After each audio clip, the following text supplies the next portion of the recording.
হচ্ছে আমাদের এই সরবড়ি নিচপাড়া, আমার সরবড়ির এই অংশ, সেই জায়গাতেই একটা অজগর সাপ জালে ফেসে গেছে। আমাদেরকে কল করা হয়েছিল, আমরা যাচ্ছি সেই সাপটিকে রেস্কিউ করতে। দেখা যাক সাপটাকে বাঁচাতে পারে কিনা। সবাই ভিডিওর সাথে থাকো। রাস্তার যে অবস্থা, এই রাস্তায় বাইক তো আনা সম্ভব নয়, হেঁটে যেতে খুব প্রবলেম হচ্ছে। আমাদের সাথে রয়েছে প্রায় 40 জন এবং আমাদের এই গ্রামের ছোট বাচ্চারা আছে, সবাই কিন্তু চলে এসেছে এই অজগর সাপ দেখবো বলে। এই সাপটা নেটের মধ্যে ফেসে রয়েছে। এই দেখুন সাপের অবস্থা কিন্তু খুব খারাপ, গলা মুখ সব ফুলে গেছে এবং দাগ হয়ে গেছে চারিদিকে। তাই সাপটির নেটটা আমরা কেটে সাপটাকে বার করার চেষ্টা করব। খুব শক্তভাবে ফেসে রয়েছে সাপের মধ্যে এই জালটা, আর একটু হলেই কিন্তু আমরা সাপটিকে মুক্ত করতে পারবো।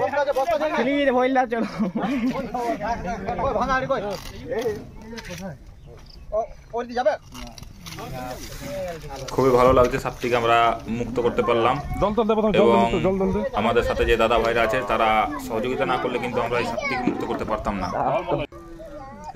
সাপটির অবস্থা এখন একটু ভালো মনে হচ্ছে, আগের থেকে চলতে পারছে এবং নড়তে পারছে।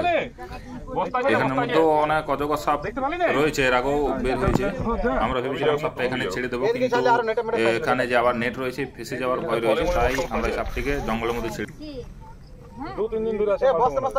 আমাদের এটা ফার্স্ট ভিডিও, কিন্তু এর আগেও আমরা অনেক সাপ রেস্কিউ করেছি, ধরে জঙ্গলে ছেড়ে দিয়েছি।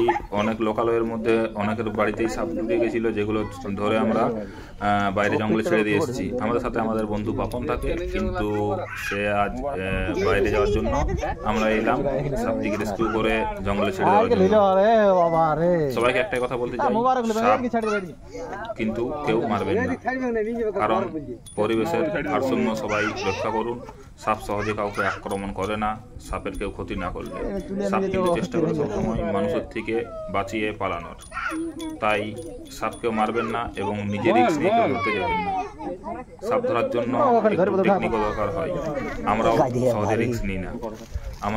আমাদের কাছে রয়েছে সাপ ধরার স্টিক, সেই স্টিকে আমরা বেশিরভাগ সময় ব্যবহার করি। খুব দরকার না পড়লে আমরা কিন্তু রিস্ক না নিয়েই কাজ করি। অবশেষে আমাদের সব কমপ্লিট। এবার আমরা যাব সাপটিকে নিয়ে বাইকে করে অন্য একটা জঙ্গলে ছেড়ে দেওয়ার জন্য।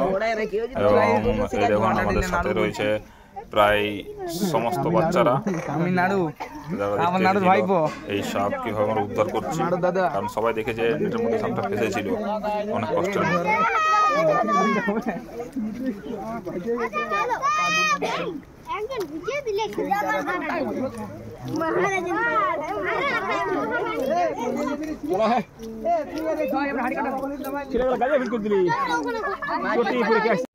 আমরা সাপটিকে জঙ্গলের মধ্যে ছেড়ে দিলাম এবং সাপটি ভালোভাবেই চলে গেল।